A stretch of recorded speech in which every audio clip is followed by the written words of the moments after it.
How's it going, everybody? Thank you for joining us today on this Wednesday, 3rd of July, 2024. I'd like to thank each and every one of you for joining us today on Facebook, YouTube, Twitch, X, Rumble, and pill.net. And if you haven't already, please take a moment and hit that thumbs up button if you're over on Rumble or YouTube. Smash that heart if you're over on X. Take that red pill if you're over on Pilled. Remember, it's like a virtual hug, and we love those around here. We appreciate that. Yeah. I mean, everybody could use some love. That's how y'all show us love. That and you talk with us. But if you're just a lurker, that's fine as well. We appreciate each and every one of you joining us. It's a lot of fun. It's a hoot. A hoot? A hoot. Okay. I don't know. That's what I got. It's a All hoot. right. What? Are you being judgy about my hooting? No, not at all. Not at all. I know. Millions of things to do over there. Uh-huh. Oh, geez. Rambo, I don't know how you do it, man. There's Bill. Showed up first day, beat F Clan. What's up, Bill? And then there's F Clan. Yep, beat Aaron. He's the current champ. There you go. Yeah, Aaron was like late today. That's okay. I think he was kicking chickens or something. I don't know. Could be. Miss Jenny. Jenny! Watch out for the frogs, Jenny. Watch out for the frogs, Jenny. There's Aaron. There's Aaron. Yeah, there he is. Rambo. What's up, Rambo? Man, I'm at class when your show's going on. I've been trying to catch it. It's just been ridiculous. I don't know. I'm gonna have to catch up on the weekend or something. I don't know, but exactly. I truly appreciate you showing up. You honor us, sir, by showing up. You bring grace to an otherwise ugly affair. There's Jan. How you doing, Graham Jan? And yeah, I think that's People say hi so far. There's Colleen. Oh, he was making food. Oh, what do you want from me? He's making food. Okay, there's Miss Colleen. Making chicken. And Colleen. Over on Pilled, we have White Sphere. Yeah. What's up, White Sphere? We have Dad at home. What's up, Dad at home? Hope you guys are doing good. Hope you're having a good day. Ready for this holiday weekend? Yes. I know I'm ready. I am. Yeah, whatever. Anyway. It's been the short weeks, you try to get stuff done so that way you're not swamped next week, etc., etc. It's a thing. So, what all do we have going on? Are we ready? Nothing. There's Ryan. What's up, Ryan? Thank you, Jan. Ryan. What's going on, Ryan? Razor's on sale. Well, apparently I'm missing something. I don't know. I wouldn't There's go to Miss Walmart. Denise. Hey, Denise. Miss Denise. What's going on? All right. Are we ready? Yeah, sure. Ah, there's Bethany Ann. Who? I mean, he could.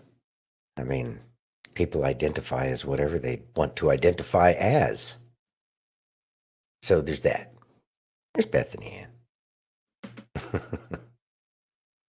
Finishing up work. All right. Well, I'm glad I know what we're used for, timing. But timing. Yeah. Thanks, Ryan. Thanks, Ryan. Appreciate that, yeah. brother. Uh-huh. So, you're missing a shave. Oh, you're missing a shave. Okay. Yeah, he does that to me. F. Glenn, it drives me What? Oh, me? Mm-hmm. Oh, I don't know. I'm trying out a new look. No, you're not. I am. No, you're not. All the cool plumbers have beards. Don't care. I guess I'll just be a not cool plumber. That's all right. Grow a beard anyway. Mm-hmm. Keep it up. I'll be sleeping on the couch. Yeah, whatever. Corner of the roof and the couch, whatever. Keep it up. Talking shit. So are we ready to start? Do not encourage him, Jenny. It didn't look bad. Thank you, Jenny. Do not. All right, we're moving on. Thank you. Ready? Yes. Mr. Secretary, I don't hate anybody. I look for grace wherever I can find it. And I certainly don't hate you. My chairman talked about the woolly mammoths in the room, and I'm glad he brought that up.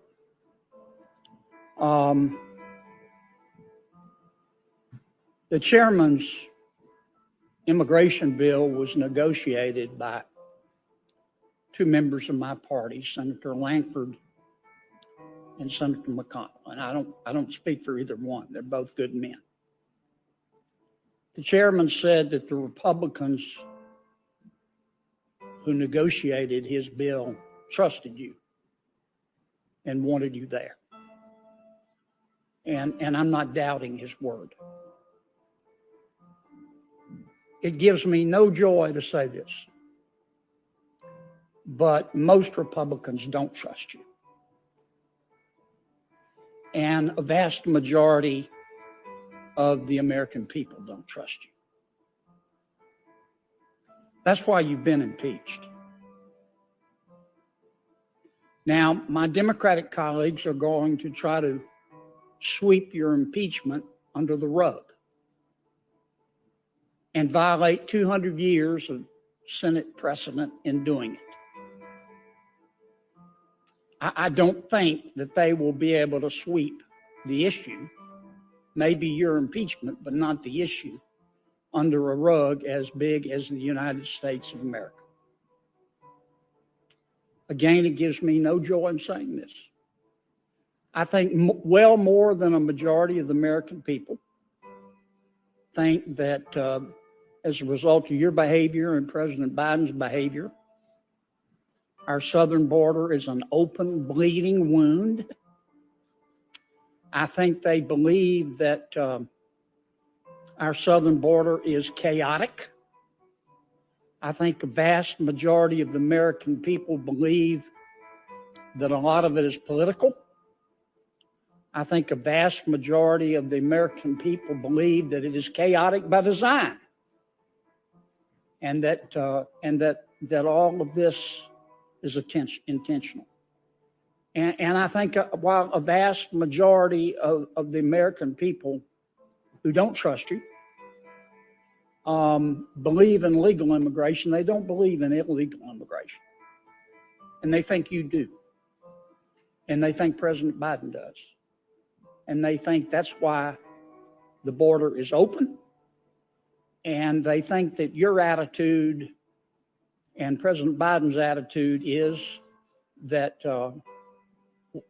while they may be poorer under President Biden, that they're stupid enough to believe you and the president when you say that it's not your problem. I think that needed to be said. Isn't it a fact, Mr. Secretary, that the number of illegal immigrants that you and the president allow into our country counts for congressional district reapportionment? Senator, I'm not sure I understand your question, but I can surely share with you that I disagree with its phrasing. Isn't it true, Mr. Secretary, that the number of illegal immigrants that you and President Biden have allowed into our country counts for allocating electoral votes? Same answer. Okay. You don't know? I don't understand your question. Never crossed your mind? The notion, Senator, that we intend to allow illegal immigration is nothing short of preposterous. So you do understand my question. And if I may, it is disrespectful to the extraordinarily hard work that we perform, and far more importantly, that the personnel in the Department of Homeland Security and across this administration perform to stem illegal immigration, build lawful, safe, and orderly pathways, and invest in a working system. And we only wish that bipartisan legislation, about which I have not heard a critical term. Mr. Secretary, you're using up my time. You do this every single time. You do this every single time. And it's a fact, and you know it, and I know it, that the more people you allow into our country illegally, the more people are counted for reapportionment. And the more people that you allow into our country illegally, the more people are counted for allocating electoral votes. Now, maybe that's a coincidence, but that's a fact. And you know that. And you've done nothing for 4 years. Nada. Zero. Absolutely. Zilch. And in fact, the only people I know in this country who are better off today than they were 4 years ago are illegal immigrants. And that's as a result of your policy. I don't hate you for it. I don't hate anyone, but that's why you've been impeached. And my colleagues may try to cover it up. They're going to try to cover it up, but they can't cover up the facts. I've gone over my time. I'm sorry, Mr. Chairman. Senator Peter.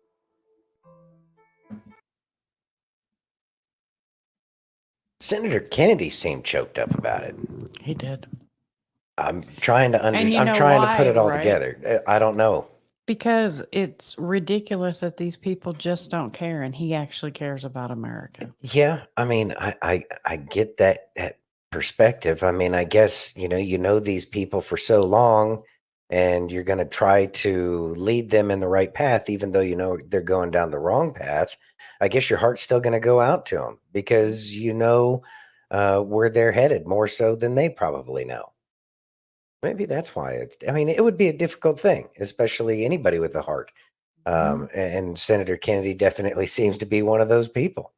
Yeah, he does have the heart of a true patriot, and I do believe him when he says that he doesn't hate anyone, and that seems like it was really coming through. Kennedy has the heart of a patriot. There we go. Aaron says, "How can Mayorkas be a DEI hire? I thought he was white. Hard to tell. Well, He's not. he's not. I don't believe so. But anyway, certainly part of the just a part. Oh, Kennedy is a legitimate good old boy, but Yeah. Mayorkas is obviously a part of some of good old boys network, and there's a big difference between the two. It is sad. We know that these That people are one going broke my to heart earlier when I watched it because the piano. You could feel the pain from Kennedy speaking. You really could.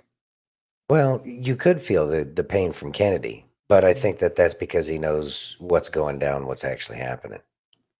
Is he? I don't think so. No, Mayorkas? No, it sounds Greek to me. Yeah.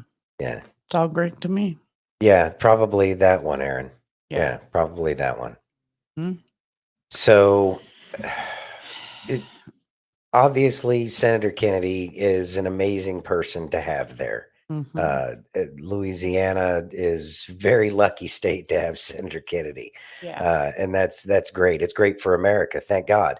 Now, as far as Mayorkas goes, it's a good thing that the things are happening where they're being removed, that this house cleaning is happening. And, maybe this is, kind of one of those final, please do the right thing before it's too late kind of thing. And maybe that's why Kennedy's heart, was kind of speaking through loud and clear there.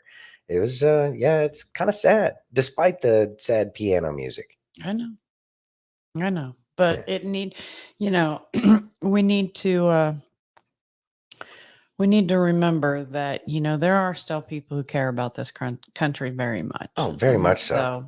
Very much so. And he's one of them. Senator Kennedy, that is. Yeah. You ready? Yeah.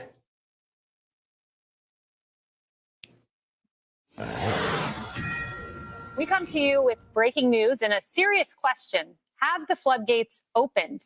Reported just now, congressional reporter for The Hill has a letter from a Democratic congressman calling on President Biden to step aside. It is Congressman Lloyd Doggett, a Democrat from Austin, Texas. He's calling on the president to step aside, making him the first Democratic lawmaker to make such an assertion. And the rationale he states is interesting. He goes on to say President Biden has continued to run substantially behind Donald Trump in the polls. That is what he cites. And it comes after there was a letter. There were vulnerable Democrats, according to Politico, that wanted to come together and write a letter about their concerns about President Biden. But they were stopped by other Democratic lawmakers who said, let's wait on the data, let's wait on the polls. And they ultimately, according to Politico, basically did not have the guts to run with the letter. But now, today, we have the first sitting Democrat from Congress calling on President Biden to step aside. Will there be more? Have the floodgates opened? We'll keep you updated. Drip, drip, flood. We're not at the flood yet. We're getting there. We're getting close, and the drips are getting bigger, without a doubt, and more frequently. And yeah, again, this is the exciting part. At least it's going to start getting exciting. Although who knows how the reactions are going to be. We know that it's coming to a head soon. But the good thing is it's not going on in perpetuity.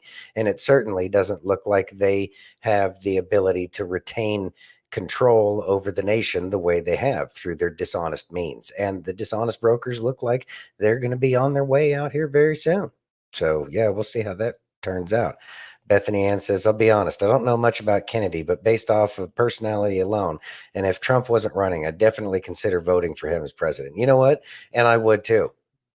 That would be pretty neat. But I think Kennedy is going to be needed in the Senate very much so. Yeah. Moving forward in the future, because I have a feeling there's going to be some vacancies in the future, and things are going to get turned upside down and all that other stuff. Man, you guys are great. Thank you very much. Anyway, things are going to get interesting, but we're going to need some of these people who have been there playing the game for a while, especially to help bring us back to what the constitutional republic is supposed to be. Well, yeah. I mean, they've been fighting It's for not it. a democracy. Well, I mean, there is that. Which we'll be going over tomorrow on a special 4th of July. Oh, yeah, that's episode. right. Yeah, we're doing an episode tomorrow. Yep. I'm actually trying to put a video together. We're still working on the new intro. I know y'all are waiting on a new intro. We're getting there. What's up, Ghost Pepper? How you doing? So you ready? Yeah. So the devil was chained away for a period of 2,000 years. And that was about 2,000 years ago. And that's next on the trumpet. And before you tell me the part about no man knoweth the day or the hour right here, these words in red are from Jesus Christ. And before he said that you should know the season and know that it is even at the doors. The book of the Apocalypse tells you that these things are shortly come to pass. And that would include the part where Jesus descended into hell and locked away the devil for 1,000 years. And I saw an angel from heaven descend, having the key to the bottomless pit and a great chain in his hand. And he laid hold on the dragon, that old serpent, which is the devil and Satan, and bound him 1,000 years. Just so you know that that's Jesus who did all the locking away. It says right here in Ephesians chapter 4, now that he ascended, what is it but that he also descended first into the lower parts of the earth?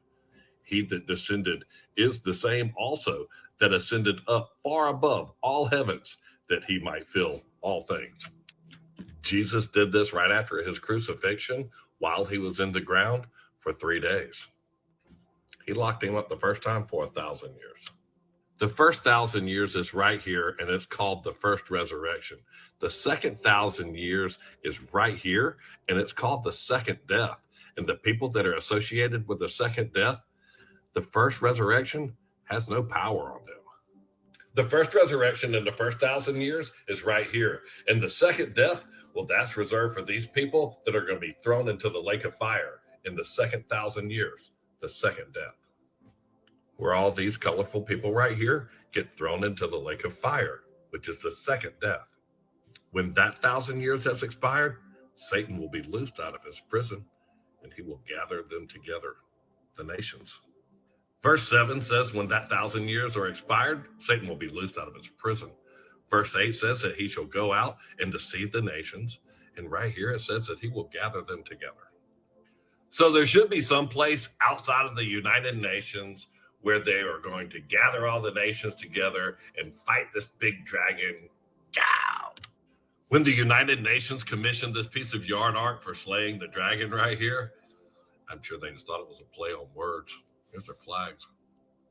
Genesis 6, verse 4, there were giants in the earth in those days, and also after that.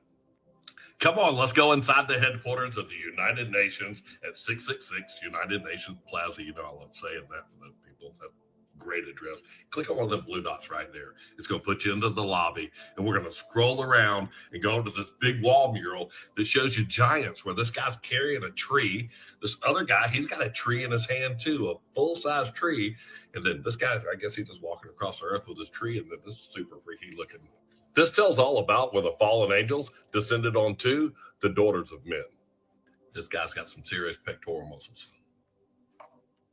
This is inside that same lobby. It's just on the other wall right there. And all the nations, I guess, are all holding hands gathered together around the big fire. Immortal Greek god.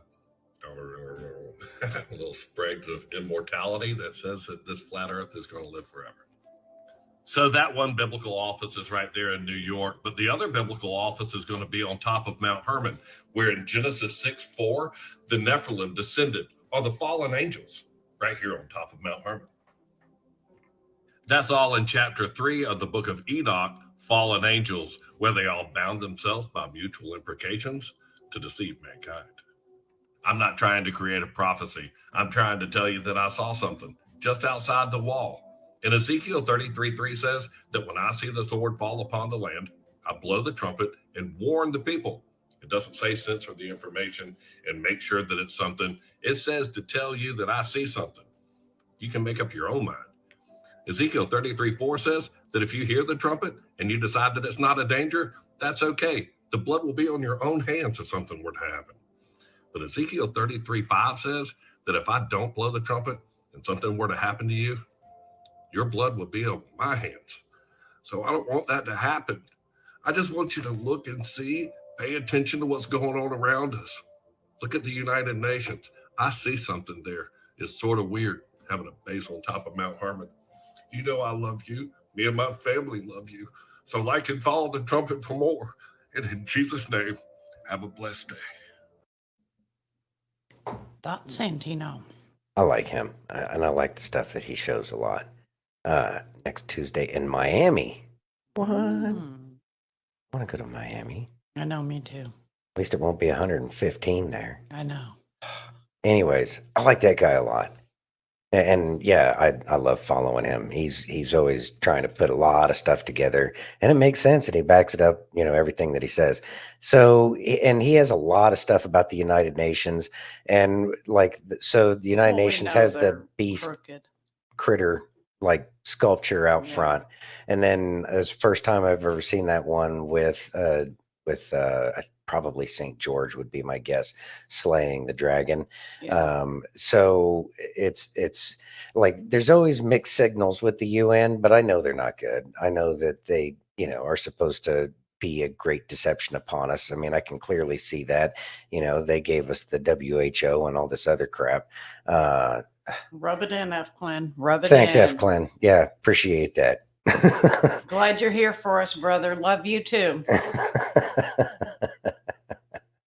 Anyway, so God, the UN, they have spaces they have locations at all of the biblical spots, and that's not a good thing. No. For us, humanity, because who knows what they're doing at each one of these locations.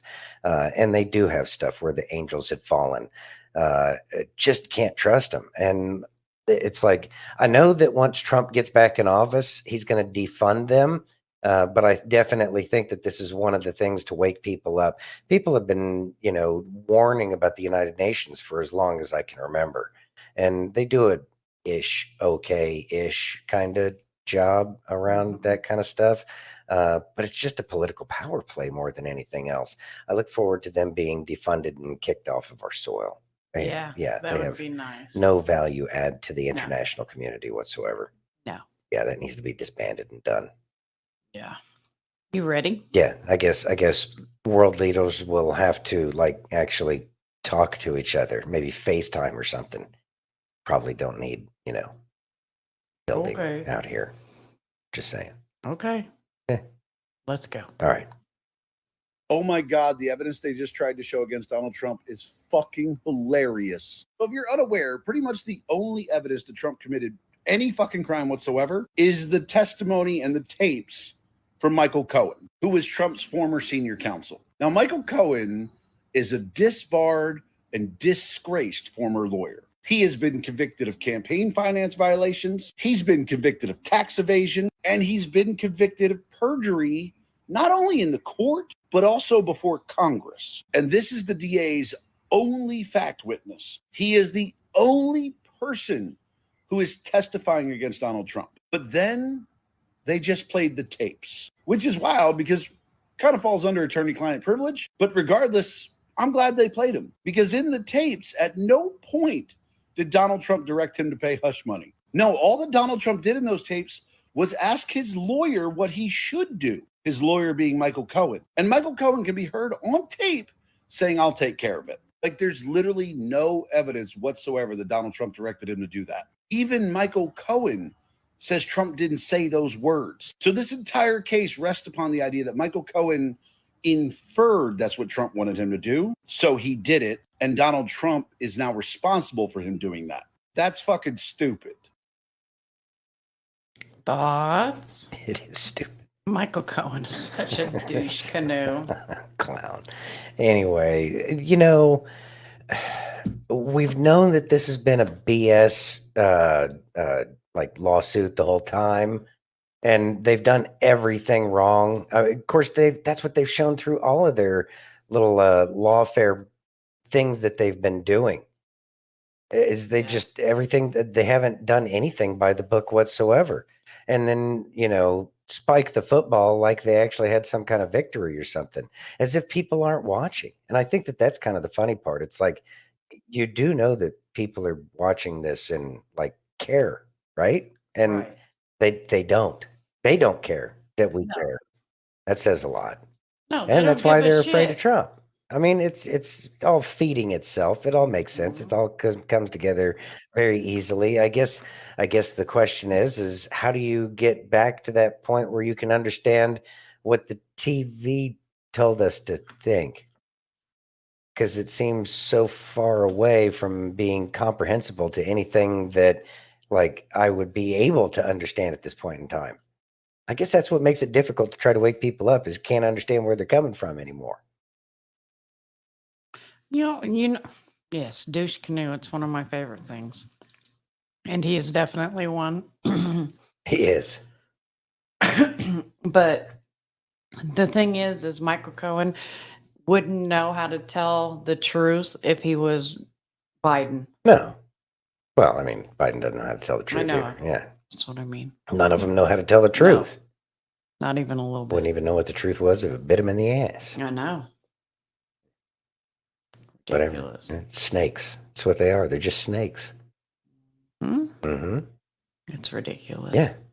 It's going to get better, though. Of course it's going to get better. We just have to get to the election first. But Maybe. We'll see what kind of shenanigans happen between now and the election. Shenanigans. Exactly. You ready? Yeah. Got Doc. So just a heads up, this is going to piss off quite a few people.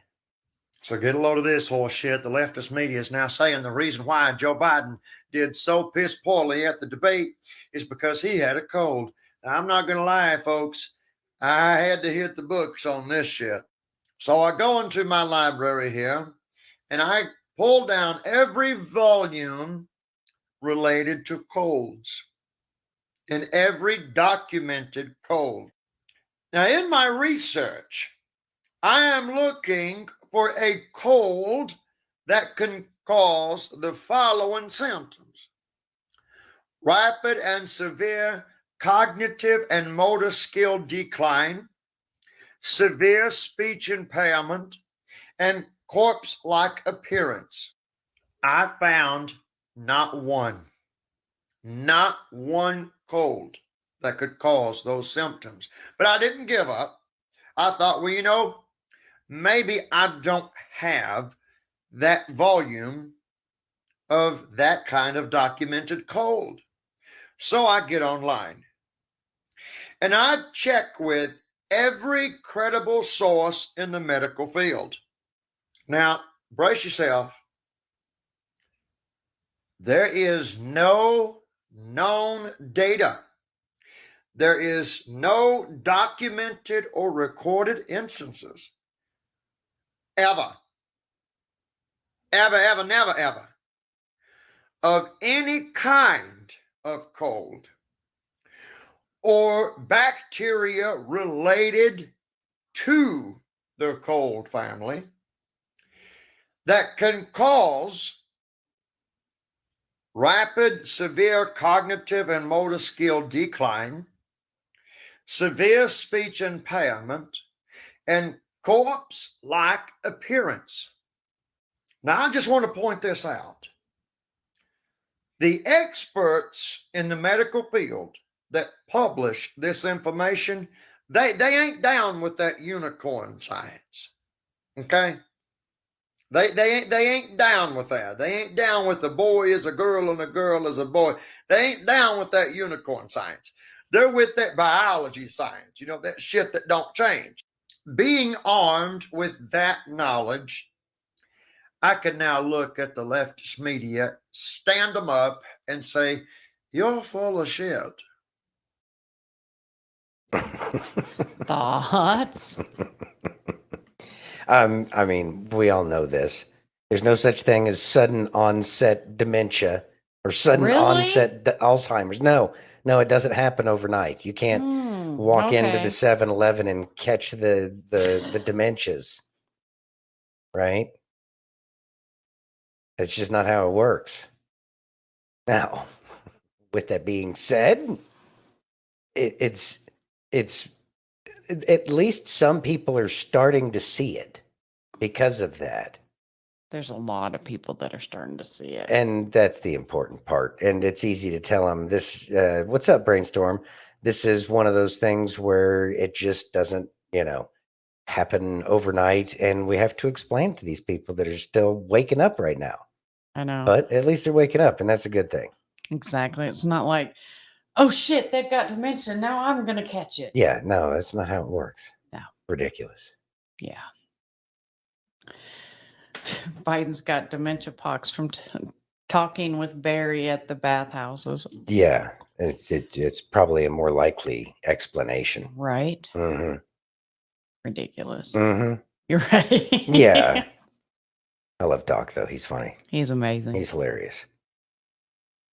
In surrendering to Christ, there is something extraordinary about saying, there is this man, another man, entirely God, entirely man, that through some necessary, extraordinary, metaphysical act just beyond the edge of rational understanding, the creator of the simulation came into the simulation and told us, hello, I am God. I've come here. Here are some virtues and values. C.S. Lewis talks about the Stoics' error, or the error of Stoicism. To imagine that one might be able to do always what one can do sometimes. There are times when it's like, I know my job is not, I'm not in the business of Russell Brand anymore. I'm in the business of service, serve Jesus Christ. And it's such a powerful idea that I'm held alive by it.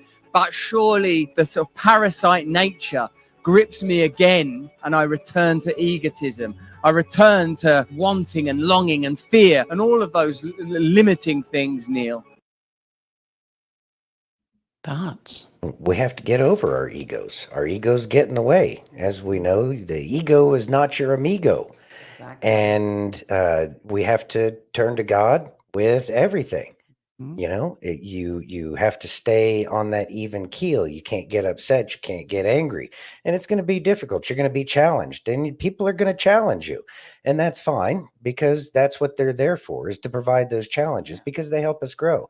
So we should thank them and pray for them. And I think that's one of the best things that we can do. Now, following in Christ's footsteps is not the most of easy tasks, but that's what we're here for, especially once we recognize that he is our savior. And so we, with love, move forward in any way we can. And I love the fact that Russell Brand has been waking people up, and the fact that he's turned, and that, if I'm not mistaken, he's been baptized too, correct? Yes. Yeah. So, all of these names that are part of, he is cooler as a Christian, without a doubt, Bill. And the thing is that, we saw, oh God, what was his name yesterday? Sean Ryan. Sean Ryan. We saw him get baptized yesterday, Mhm. which was really neat. And so we're seeing the new media, or what the new real media is becoming, which is them, Amen, as the Rambo. legacy media is going away. Yeah, people do learn the lesson the hard way. But you know what? We're all here to learn. But yes, and fairly recently baptized as well.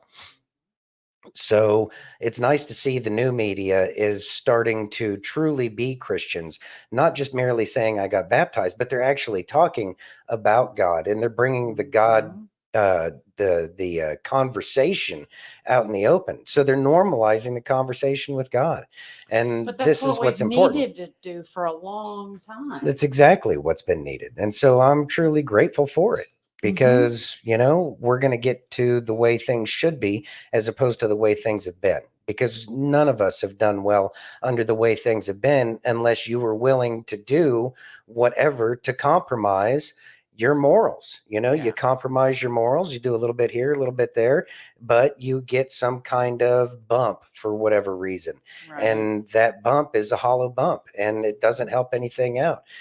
So we have to try to make sure that we get back on that path. But that's, us as human beings, we make mistakes and we stumble, but we get back on the path. Absolutely. Now, F. Klein, you have a question. How important is it to get baptized? You're not. Okay.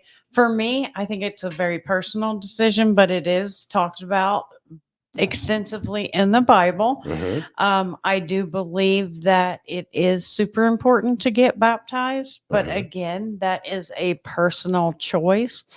And you'll know when you are ready to be baptized, and you'll know who you want to baptize you. But me personally, I do believe it is important. Even Yeshua was baptized by John the Baptist. And I do think it's very important. And when people in the Bible would turn and accept, our Lord as their Savior, the apostles would always say, go get baptized now. And so I think it is very important, because there is something about going under that water and coming up. It's something that I can't even explain. It's something, it's like trying to tell someone how beautiful the Grand Canyon is. You just can't. It has to be seen with their own eyes. You have to do it.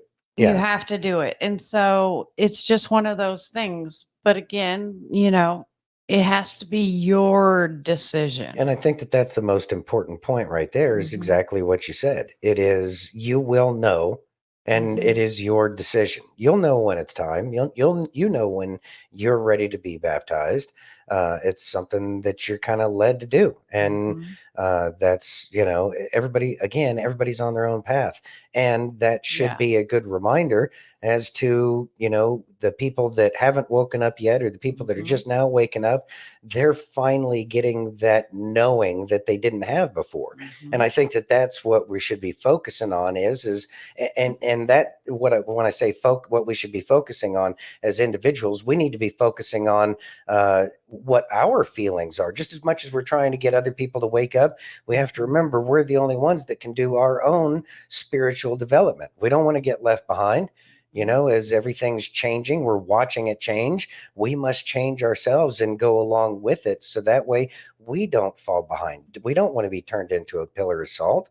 So therefore, we are going to, without a doubt, try to make sure that we're listening to what we know we're supposed to do. So if you are led to get baptized, by all means, start looking around, but I think, is it 100% necessary for your salvation?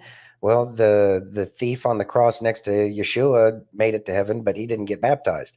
So is it an absolute requirement? No, I don't think it's an absolute, but I do believe that it's something that when you're ready, you'll do it. Yeah.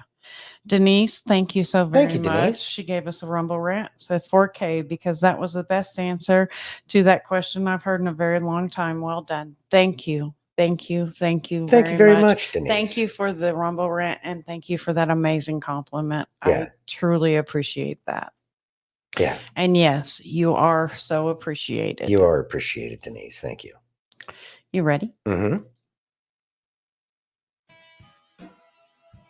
So if Donald Trump is for we the people, regardless of what their political ideology is, he wants all people to succeed. And the establishment is against Donald Trump. What does that really say about the establishment and what they think of you, the people? Just something to think about. One of those things that make you go, Well, we know what the establishment thinks about us. We do. Yeah, well, a lot of people don't. But they're getting to that point, and that's the good think stuff. we're peons. Well, yeah. They think they can pee on us, clowns. I know. Nobody likes you. Nobody likes you. Go be evil somewhere else. Right. So we've been going over quite a bit of heavy Yes. stuff. So we need something funny. Something You funny. ready? Yeah. Guy. I love this guy so He- much. He's awesome. Here we go. Y'all got to follow this guy too. Give out the name As of the of this morning, there are 8,019,789,000 people on planet Earth. I was just curious, how many of those people were given birth to by a man? Oh, wait. I'm going to go with the number that he already gave. That's so funny, though. I mean, I'll wait. Yeah. If you can prove to me. Don't hold your breath. You look funny blue. I know. Yeah. It would clash. It would clash. I'm too cute for that. That's a good little clip. He's always got funny He quips. does. What's his name? Oh, I just closed it. Oh no. I just closed it.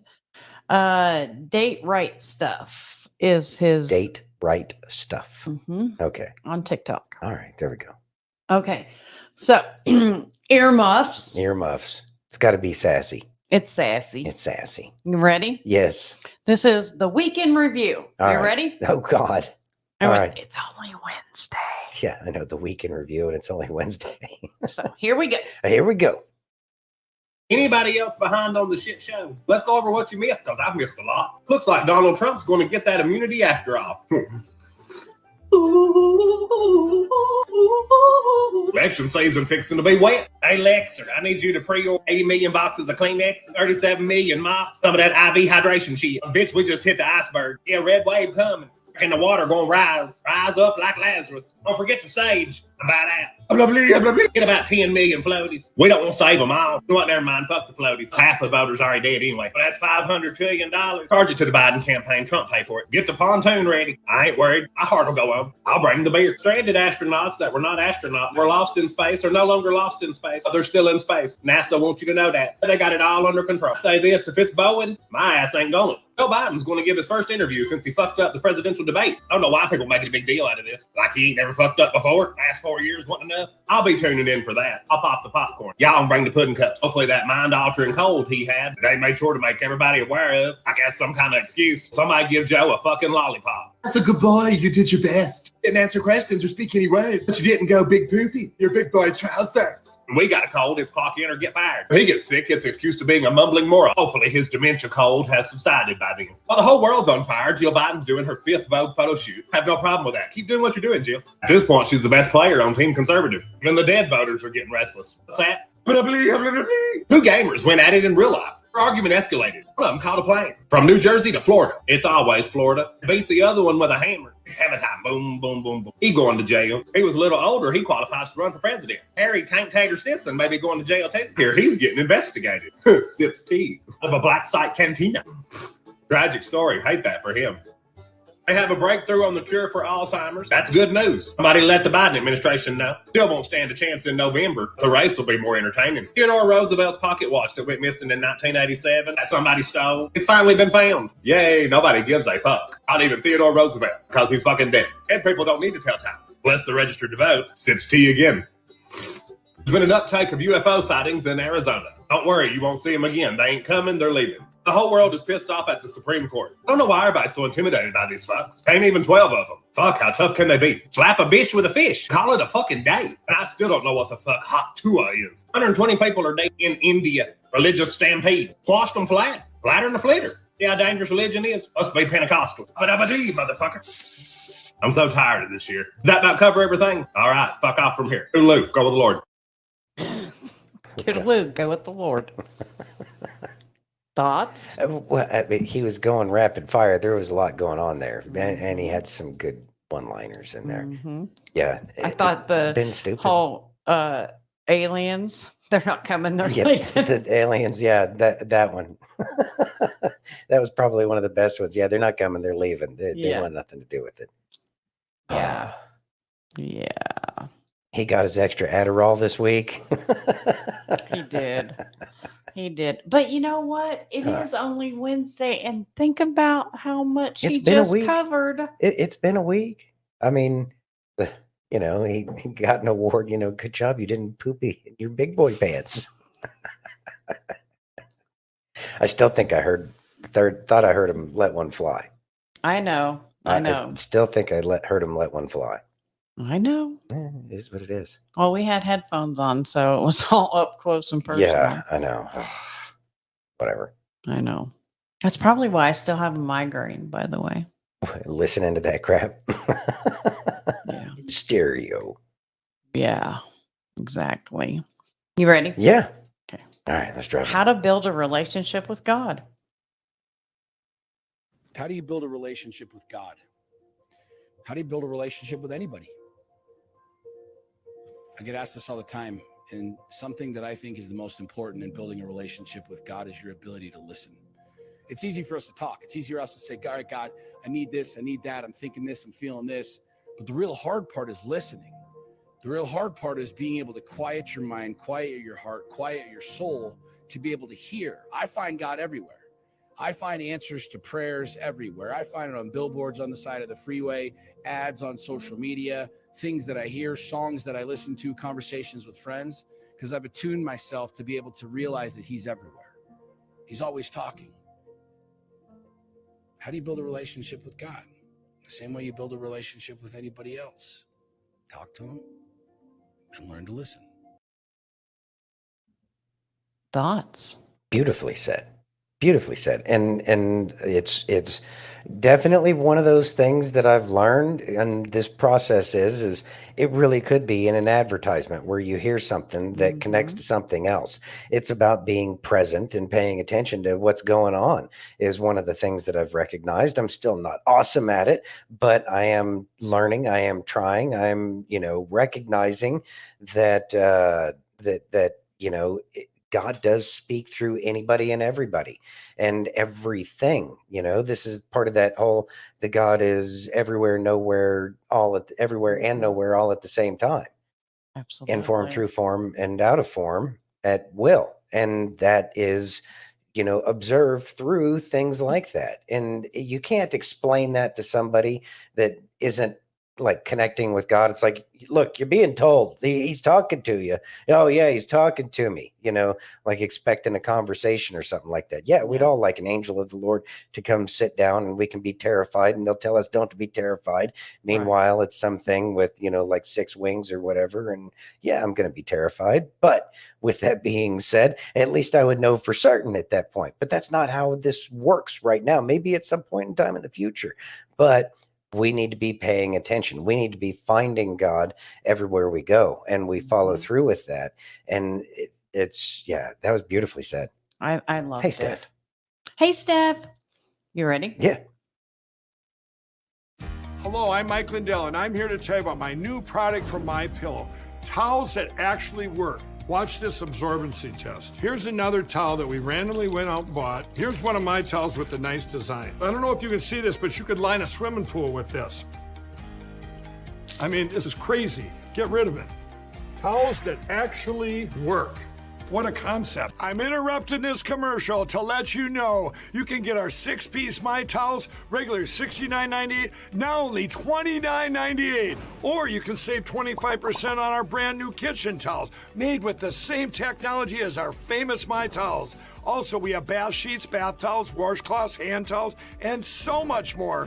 And the best part, with your promo code, your entire order ships absolutely free. So go to mypillow.com or call the number on your screen. Use that promo code to get deep discounts on all My Towels. And for a limited time, your order ships absolutely free. I love those towels. Those are amazing towels. I had to play that one because that last video had the beach in it, and all I could think of was those would be amazing towels to take to the beach. They've got beach towels. I know. Or bath sheets or whatever. No, And they have beach towels. beach towels. They have actually. like printing on like what they were showing there. Mhm. Yeah. Thank Well, you, we don't Denise. have a beach towel, but we do have we have all sorts of towels. We got the bath towels. Yeah, that's amazing, Denise. I love that. Thank you.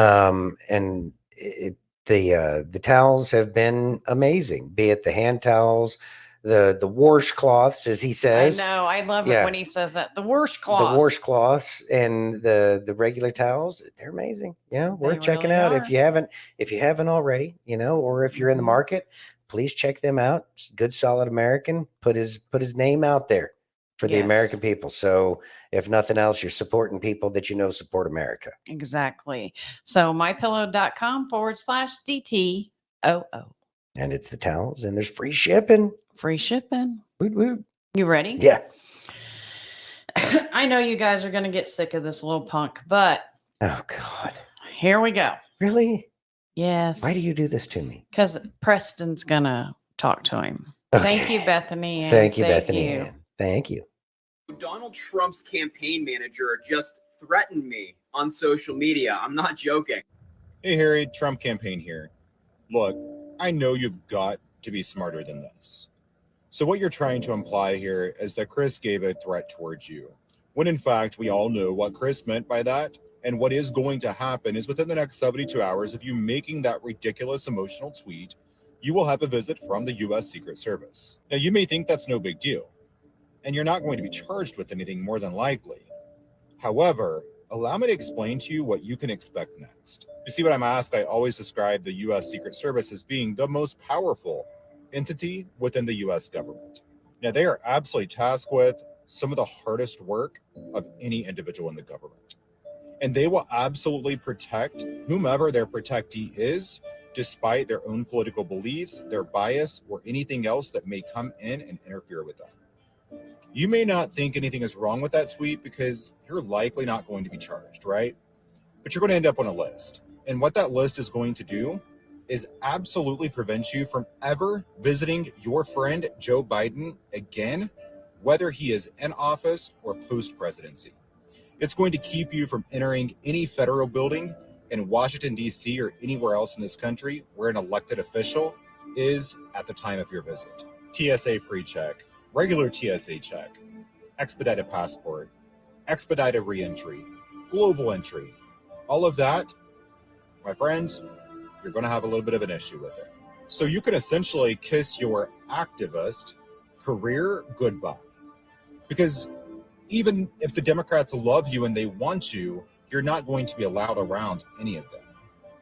And to stop and think that you made all of this happen because you were unable to contain your emotions, you went on Twitter and you made a tweet that implied or incited violence against the former president of the United States. You did all of this without even making any sense, because the ruling by the Supreme Court doesn't even define what is within the scope of official duties.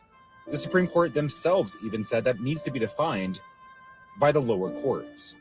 So what you stated here is absolutely asinine, but yet you couldn't hold your emotions. You had to run to Twitter, you had to run your mouth, and you had to lose all control just for a couple of clicks and views. So good luck, my friend. Kiss your career goodbye. If you ever want a career in politics, it's not going to happen. Quite frankly, I think the rest of us, at least on this side of Capitol Hill, we're happy for you. Thoughts? I'm glad he pointed out all the things that that young man's going to have difficulties with, because it's easy to get wrapped up in like the politics of stuff, especially when people are really super duper angry and stuff like that. And I think it's good to understand. Hey, Chachi. I think that it's super important for people to understand that there are consequences for, you know, making those kinds of ridiculous remarks. And I honestly was very surprised that the kid said something that dumb. Well, there's no other way around it. It was some dumb stuff that he said. No, that wasn't dumb. That was stupid. Well, okay. Well, yes. Yeah. Trying not to be too harsh. I mean, he probably understands it by now. It's been long enough. He's probably had the visit. Now, That it's right there. let's see, boy, if that ain't a well said example of what Rambo's always saying, control your emotions. Exactly. Rambo is 100% correct on that. Rambo's amazing. We do have to control our emotions. It is difficult at times, especially when all these things are going on that are angering. You know, it's got people not, you know, thinking clearly, not doing the right thing. But that's what happens when you are controlling people's emotions. That's what they want. And sadly, the kid lost his mind and said some dumb stuff. And now he's going to be prevented from doing a lot of the things that he wants to do. He's going to be P&G, persona non gratis at well, any federal facility, apparently. Exactly. Maybe not all federal facilities. Aaron says Harry probably slid a Biden in his pants when he had that knock on the door. Yeah, he probably did. He probably thought he was untouchable, but yeah, FA and UFO. Yeah, it'll be Secret Service, Denise, and I don't think they'll let that video out. Yeah, that video probably won't come out. Put down the weed whacker to say, boom. I'm so glad we always get to do yard work with Rambo. I feel like I'm kind of helping in some weird way, you know. Are we helping when he's showering too? No. Okay. That's different. All right. Just so long as I understand what's going on. Although I was so proud of him yesterday because he had, I don't want to mess up the guy's name, but it was Feisty Cat. And then I can't remember the guy who came on later, but he was like, are you on your phone? He's like, turn it sideways. He's learning. Pretty soon he's not going to need my advice at all anymore, which kind of makes me sad. But he's learning so much. He was like, yeah, turn your phone sideways and then you'll have a big screen. It was amazing. It was amazing. Good deal. You ready? Yeah. Oh, apparently we showered with Efklin. Oh, okay. Well, good to know. Let's go. It's like raising What if I could tell bathhouse you that around there are here. 4 government programs that represent 62% of all federal spending? Like, it has become very obvious to me from the conversations I have online that the vast majority of Americans have no fucking clue where their money is going. If you talk to a liberal and say that we need to cut back on federal spending, what's the thing they're always going to say? The military, that we need to cut back on our national defense spending. And hey, they have a case. 10% of all of our federal spending, both discretionary and non-discretionary, go to the military. But while the military represents 10% of the federal budget, 62% of that federal spending is represented by 4 programs. Those programs are Social Security, unemployment, federal employee salaries, and Medicare. Like, think about that for a second. In 2021, our government spent $7 trillion. And out of that $7 trillion, $4.5 trillion was spent on those 4 programs. More than 62% of all of our federal spending was spent on Social Security, unemployment, federal salaries, and Medicare. We spent 0.5% on science. We spent 0.75% on energy and environment. We spent 6% on education, which wildly enough is only about 1% more than we spent on interest on our debt. And yes, of course, we spent 10% on our military. But our spending on our military isn't what's bankrupting our country. No, because 62% of all of our spending is Social Security, unemployment, government salaries, and Medicare. That's where our money is going. On Social Security programs that our government raided long ago to pay for other shit, is currently expecting people to live on $1,500 a month checks It's going to unemployment for all the people that don't want to fucking work. It's going to government salaries at an average of $108 per hour. And it's going to Medicare. Because you have to understand, no matter how much we tax people, even if we tax the richest 1%, 100% of everything they had, like we took every single fucking cent from them. Even if we did that, it still wouldn't give us enough money to pay for Social Security, Medicare, unemployment, and federal salaries. These are the programs we need to fix. These are the programs that are bankrupting America.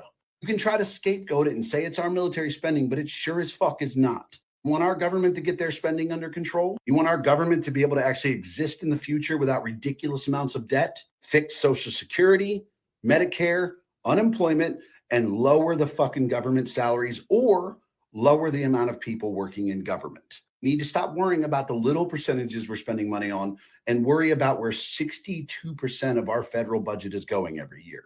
But no, you won't. You'll just continue to bitch that we need to tax the rich because that'll solve something.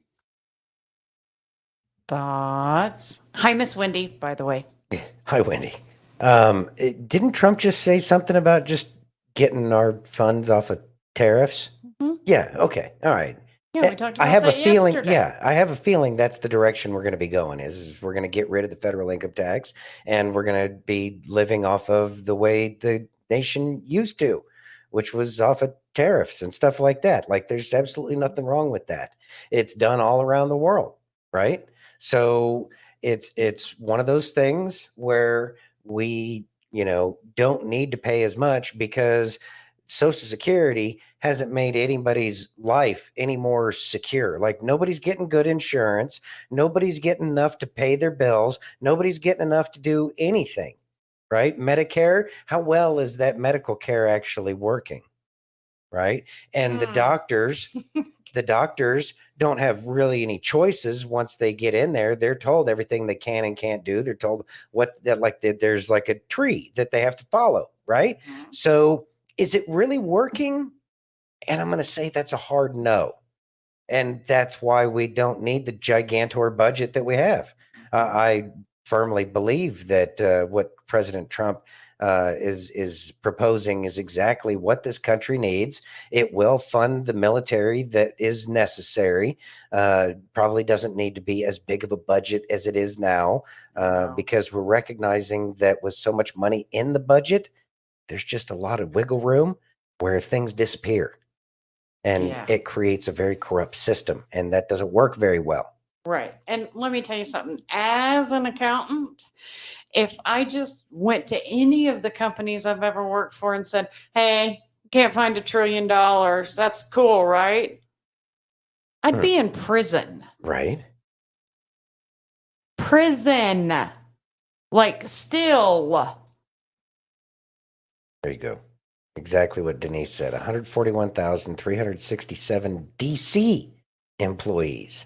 Well, that's just in the district. And she gave us a source too. Look at that. Well, she gave us this okay. too. 1.869 million federal employees. 676,000 of them are DOD. That's a lot of people. Like, there you go. Payroll is huge. Rumsfeld, 9 out of 10. 910. Oh, 910. Yeah, that's right. 910. $2.3 trillion. Oopsies. Oh, we lost $2.3 trillion. Like I said, did you lose it? Yeah. Yeah. Did you lose it? No. No, we didn't. We need a lot more accountability. Yeah. But that's where we're headed to. That's why they hate Trump. Because they know that the accountability is coming. Pain and coming. Yep. There we go. 9/10/2001. Yep. Gee, I wonder why September 11th happened. Huh. Always seems to be a distraction after some really awful news. I know. Huh. That's funny. I wonder if that's a coincidence that it keeps happening. I don't believe in coincidences. No, neither do I. Nope. You ready? Yeah.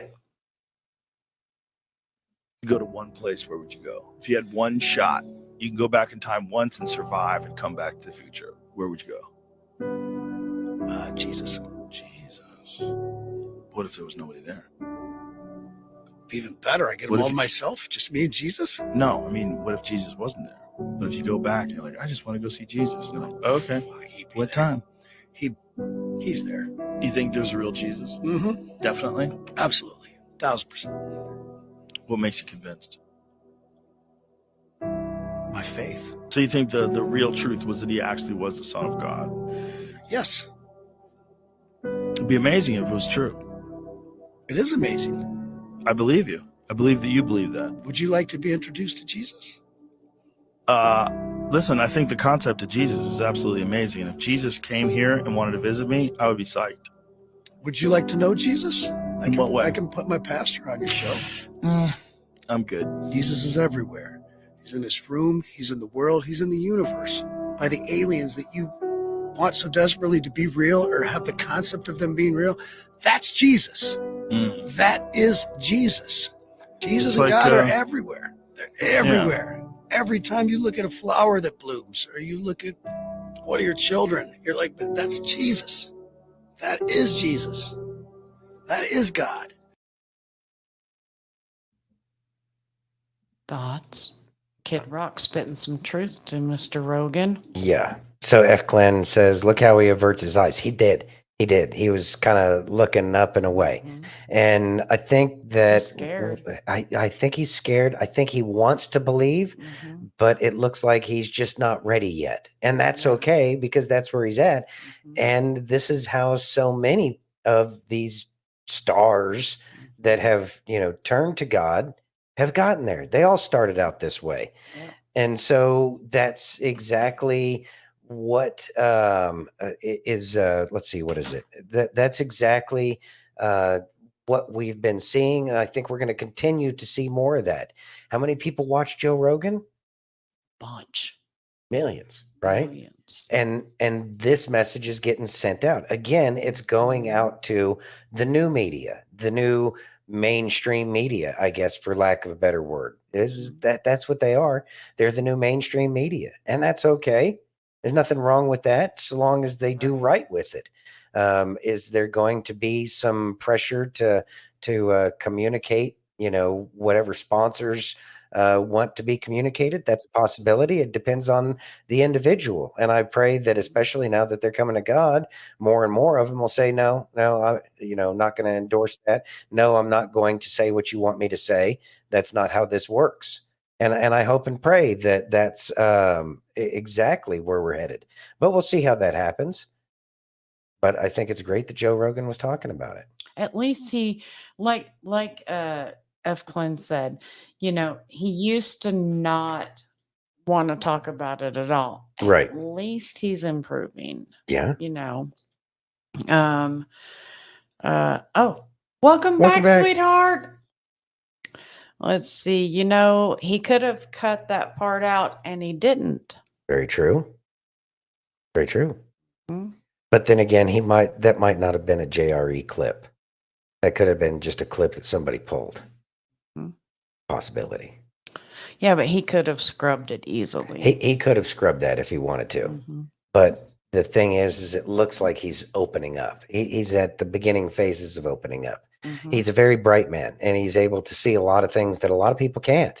And that's great. But at the same time, it doesn't mean that he's completely open to the reality of what's going on. KR is not as far removed from Joe interviewing Trump than you would think. KR. Kid Rock. Oh, Kid Rock. Okay, thank you. I don't know why that wasn't connecting. Not as far removed from Joe interviewing Trump than you would think. Yeah, well. F. Clint says it seemed edited. I think that's a lead-in, and that could be a lead-in. Yeah. Not like the stream usually goes. All right. Good to know. Thank you, F. Clint. Exactly. Well, and I've been noticing that too, that there's been some clips where people are doing some deep fakes with Joe Rogan as well. I don't know if that was necessarily one of them, but I don't know. Guess we'll have to go check Joe Rogan's clips. I don't know. We'll see. Exactly. You ready? Yep. Got Big Daddy T. Big Daddy Trump. Recent decades, there has been an unexplained and alarming growth in the prevalence of chronic illnesses and health problems, especially in children. We've seen a stunning rise in autism, autoimmune disorders, obesity, infertility, serious allergies, and respiratory challenges. It's time to ask, what is going on? Is it the food that they eat? the environment that we live in, the overprescription of certain medications? Is it the toxins and chemicals that are present in our homes? Every year we spend hundreds of billions of dollars to treat these chronic problems rather than looking at what is causing them in the first place.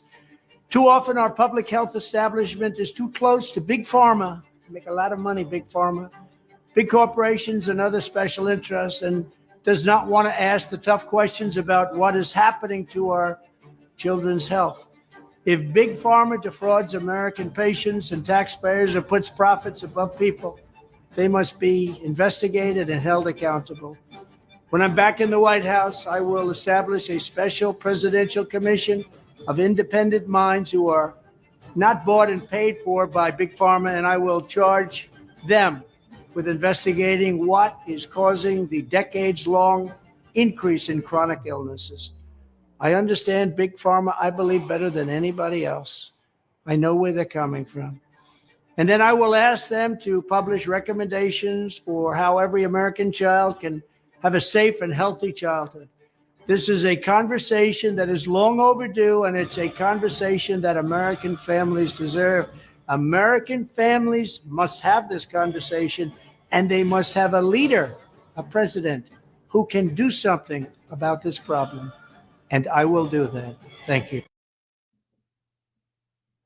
Thoughts? That's huge. Well, now we know Trump's going to go after big pharma. And once he gets back into office, that now is the time. And that shows that everything happens for a reason, that everything that he did with the jab was done to highlight and expose everything that big pharma was doing. And I firmly believe that he made sure that it wasn't anywhere near as bad as what it could have been. Doesn't mean that there haven't been bad things that have happened, because I do firmly believe that people have lost their lives. I do firmly believe that there are people who have uncontrollable tics now because of that. I believe that there's a lot of bad things that have happened, but I believe that they didn't, that their timeline was shifted to a point where they couldn't get done the things that they wanted done. And now, right before this election, surprise, surprise, now all of a sudden there's this bird flu crap going around.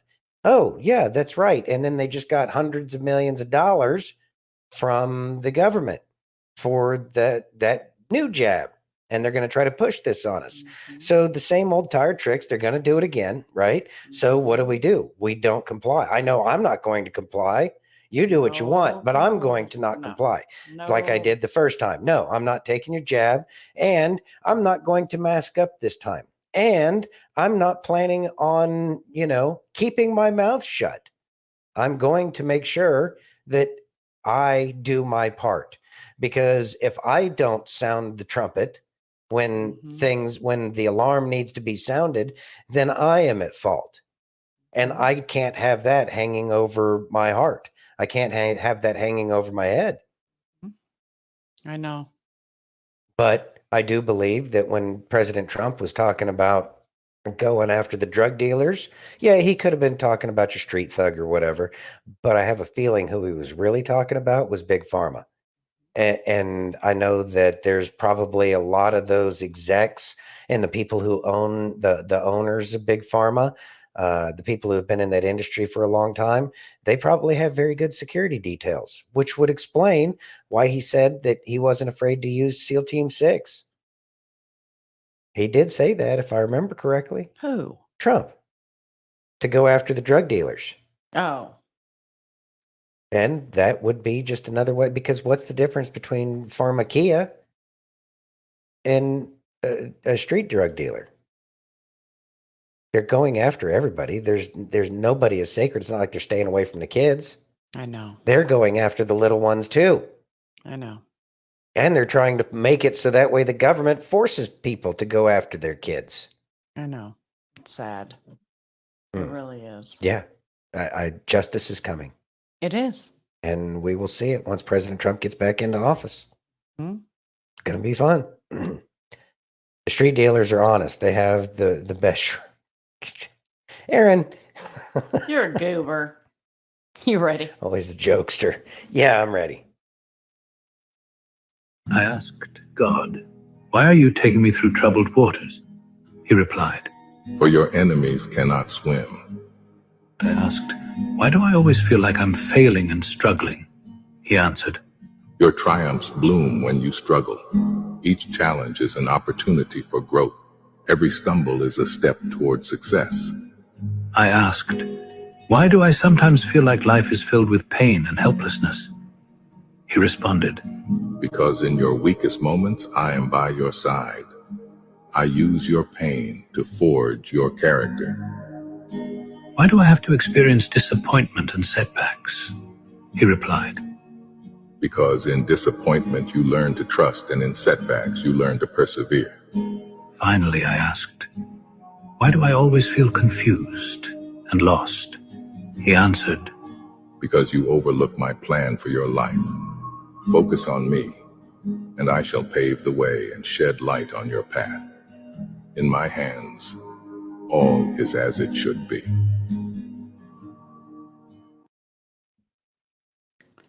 Thoughts? Beautiful. Ooh, again, it ended with the what we're supposed to do. Yes, there's all those challenges and everything, and those are the reasons why those things happen. But we have to keep our eyes focused on our path. Keep your heart fixated on Yeshua. He is the way, the truth, the light. So you're going to go through trials and tribulations. I don't think there's anything about the story of Yeshua that says it's going to be easy. Hey, Carol. Hey, Carol. So therefore, Yeah, he never said, "Hey, come join me. Everything's going to be a breeze." Never it's said going to be a that big once. party. No, didn't Not say that. once. Parties afterwards. We're going to go through trials here. We know that. Again, it's a schoolhouse. Mm-hmm. We're learning, and you can't learn unless you go through the lessons. We have to. We do.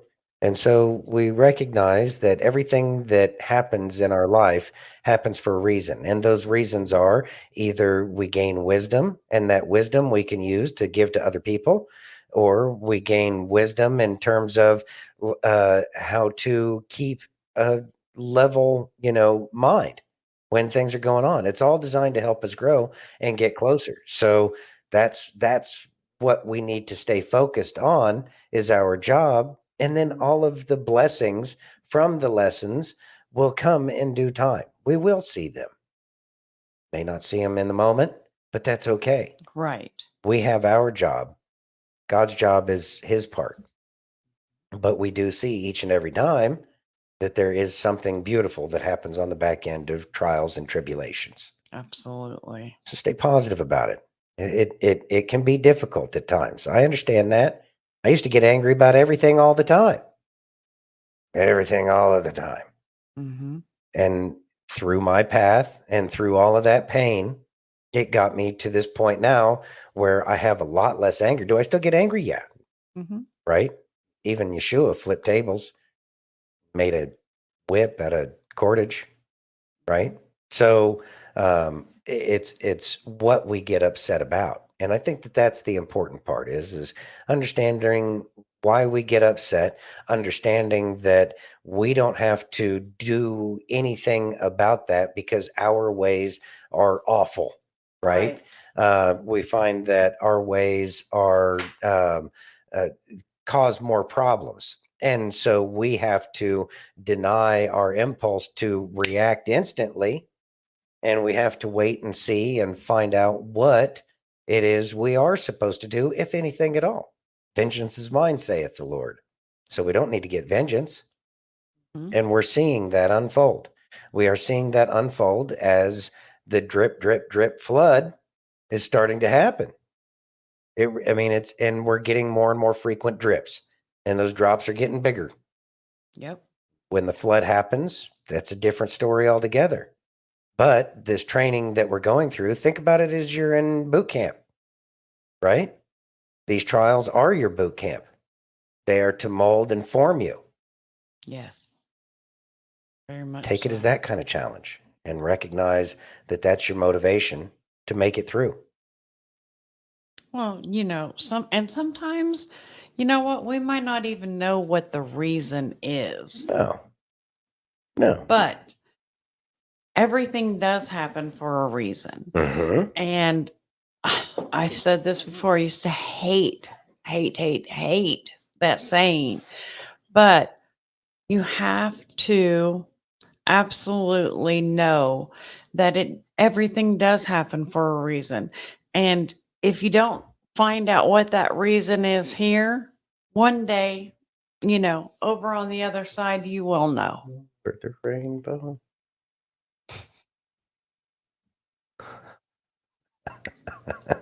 Are you ready? Yes, I am. Maybe it's all bark and no bite, as one of our commenters has already pointed out. But the GOP has announced they are going to make a move. Right. They're announcing their plan to initiate a vote to arrest Merrick Garland using an obscure power they have in Congress called inherent contempt. I applaud their use of this. I want to see them use it. The story is basically Joe Biden is not being criminally charged for classified documents. The Republicans want to know why. Merrick Garland will not turn over any of the evidence. They subpoenaed him. He refused. They referred him for criminal charges. The DOJ said no. Well, there is a mechanism for Congress, and it's inherent contempt, which would require the sergeant at arms to go and arrest the attorney general. I assume most of you expect nothing to happen, but it's still a very interesting story nonetheless. Thoughts? So, again, drip, drip, flood. Gonna arrest Merrick Garland. He's DOJ, right? If I remember correctly. Yeah. No, Department of Homeland Security. Or home. I thought that was Mayorkas. Oh, that's Mayorkas. Yes, you're Yeah. right. He is DOJ. I'm getting the douche canoes Well, there's so confused. many of them. I know. I mean, the cabinet is filled with them. But with that being said, these are going to be the main ones that prevent people from that would prevent justice from being served. I mean, are you going to arrest yourself? Most people wouldn't, right? Right. But this is, it may be obscure, but it's something that has to happen because this is an obscure thing. I mean, it's not like, what was it? J. Edgar Hoover. It's not like Jedgar was going to arrest himself. Apparently, he had all sorts of weird little proclivities that he liked to partake in. Yeah. Right? Okay. So it is something obscure, but this is time for obscure things to be used to clean house because it is the stake of the nation is like, at hand. Yeah. So do what we got to do. But at the same time, this shows that the white hats are doing something and things are moving forward. You want to? Q drops, Rainbow says Q drops 3716 and 3717. All right, I'm going to have to look those up. Well, go ahead. Well, hold on. 37 what? 3716? 6 and 17. Okay. Right And next to each other. yeah. 3717. Okay. Here's 3717. So let me share that real quick. Thank you for your patience. 3716 and 3717. 3717. Here we go. First indictment, unseal, will trigger a mass population pop awakening. First arrest will verify action and confirm future direction. They will fight you, but you are ready. Marker 9. And then 3716. Share this tab instead. There we go. Let's see, December 17th. First indictment unseal will trigger mass pop awakening. First arrest will verify action and confirm future direction. They will fight you, but you're ready. Marker 9Q. Okay, so they're both the same thing. Thank you, Rambo, for sharing that. And I do believe that the mass pop awakening is happening. People are starting to wake up. And then that's just from the stupid debate. Once they start arresting these people, that's going to be different. I know. When was the last time the sergeant at arms arrested anybody? I don't know. Have they ever? That's a possibility. I mean, I'm sure maybe once upon a time in a land far, far, far away. Anyone? Looking this up real quick. Let's see. Lots of questions about can it happen? It hasn't happened in almost 100 years, but the courts have ruled that they do have that authority.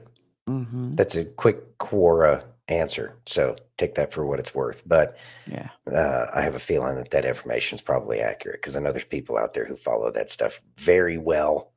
Exactly. We're just putting it together here. Yeah. Yeah. So what Aaron has to say?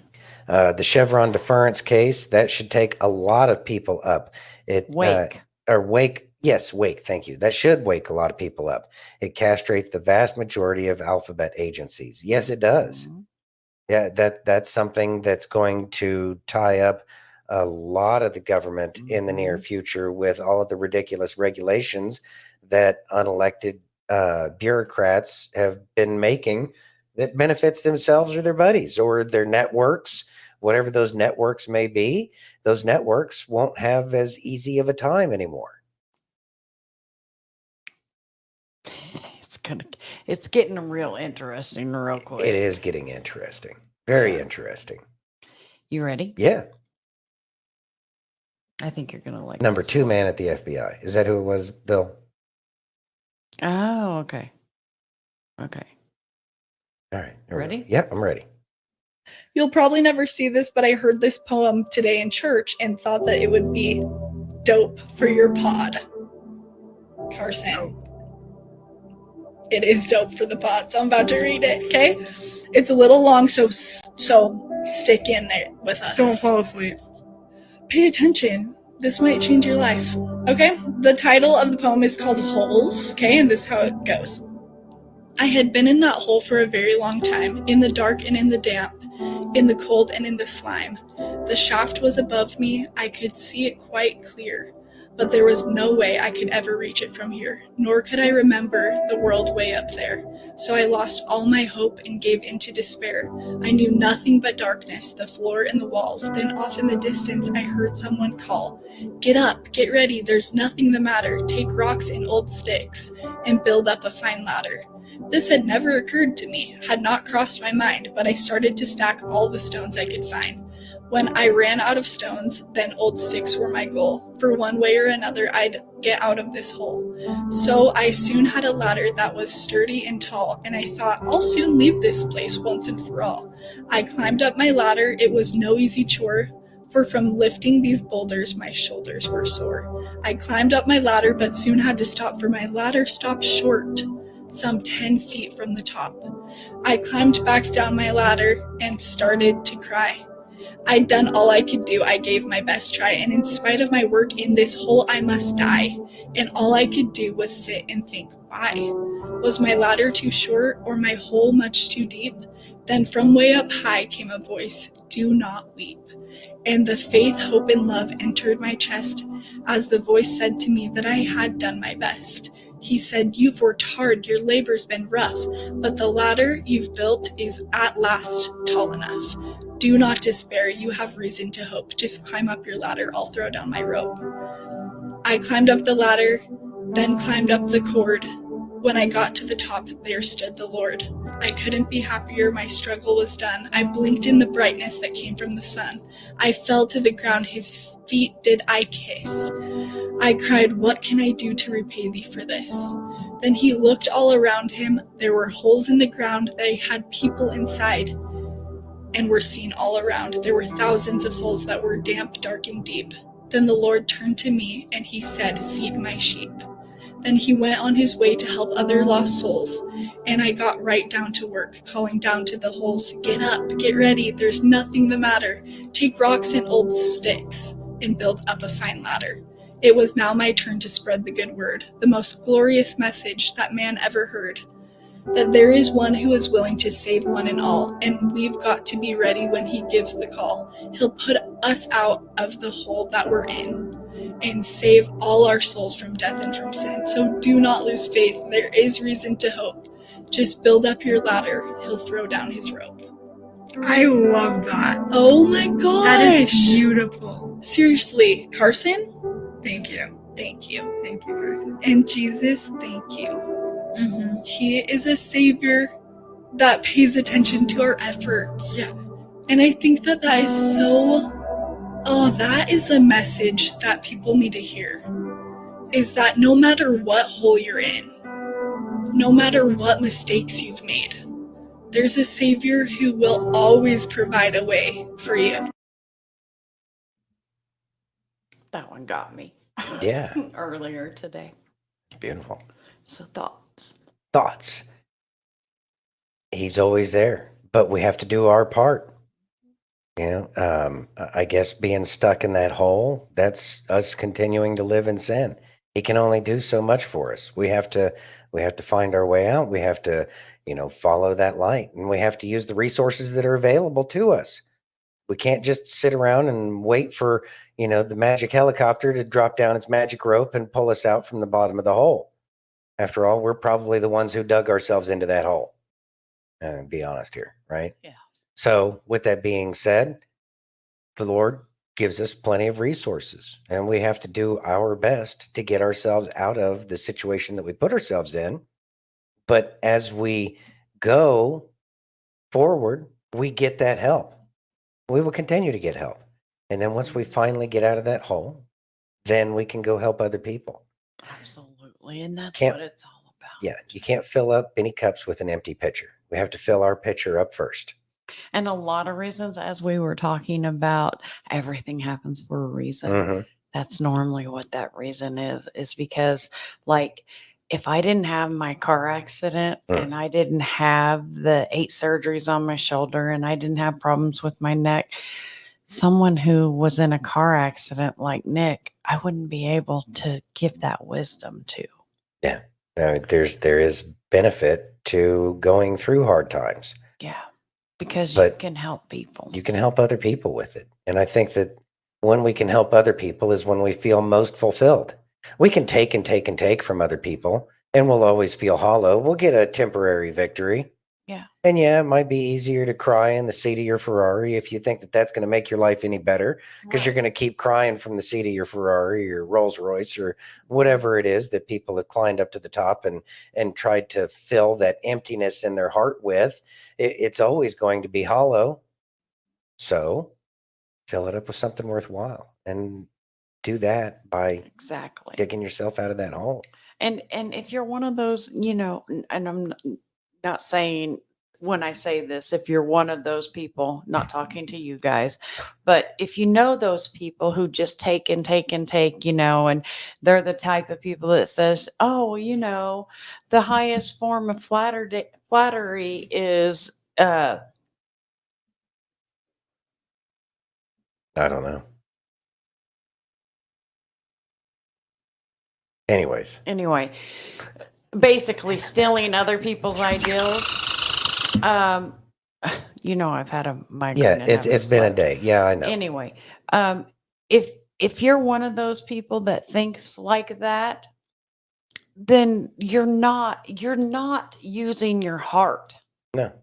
You're only using your head. You're stuck in that ego. Mhm. And so you have to absolutely, Yeshua said it all the time. Love our God and love your neighbor as you love yourself. Those are the two highest Love things. God above all else and love your neighbor as you love yourself. Mhm. Yeah. Love is a big deal. Yeah. Use your powers for good. Exactly. All right. You ready? Yeah. Well, look what we have here. That's a check made out to Joe Biden for $40,000. His brother's wife wrote him the check. But where'd the money come from? James Comer found out. $40,000 in laundered China money landed in Joe Biden's bank account in the form of a personal check. China wired Hunter's company $5 million. Hunter's company wired Hunter $400,000. Hunter's company wired Biden's brother money, and then Biden's brother's wife wrote Joe a check for $40,000. Oh, wait. Well, wait a second. What's 10% of 400,000? That's 40 grand. That's 10% for the big guy. So money hit Joe Biden's bank account from China, and it added up to 10% for the big guy. I wonder if the Democrats will change what a smoking gun means. This happened on the 5 on Monday.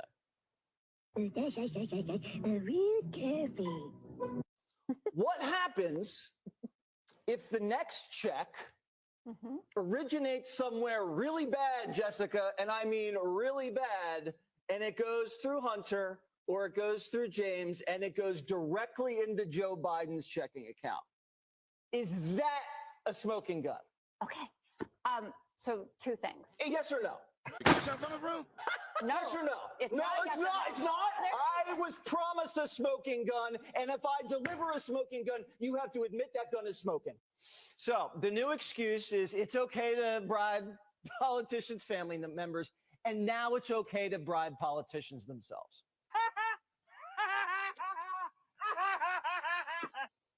And it's okay for politicians' family members to shake down our enemies for bribes. Hunter was texting these Chinese guys, you better pay me the money. My dad's sitting right next to me and he's going to be angry. And then the Chinese texted back, yeah, we want to do business with your fam. Oh, snap. They sent him the money and the money got to the big guy. And the Bidens got this money for favors Joe Biden did for China while he was VP. He greased approvals for the Chinese to buy American car companies. He hosted the Chinese at the White House. Oh, Lord. Well, it's still we're not getting a little little thinking thing. We didn't say hi to Agent Smith. Yeah, what's up, Agent Smith? Thank Hi, you for your Agent patience Smith. today. Hope you're having a great day. Yeah, have a great day. Enjoy your 4th. Hopefully you have the day off tomorrow. Don't hold on too tight to the firecrackers. It's a bad thing. No bueno. Yeah, don't hold on to them. Anyway, thoughts? So thoughts. Well, of course she didn't admit that it was a smoking gun. She couldn't. It was just that, like, I don't understand the left, even when they're confronted with it. Either they're holding on to the lie.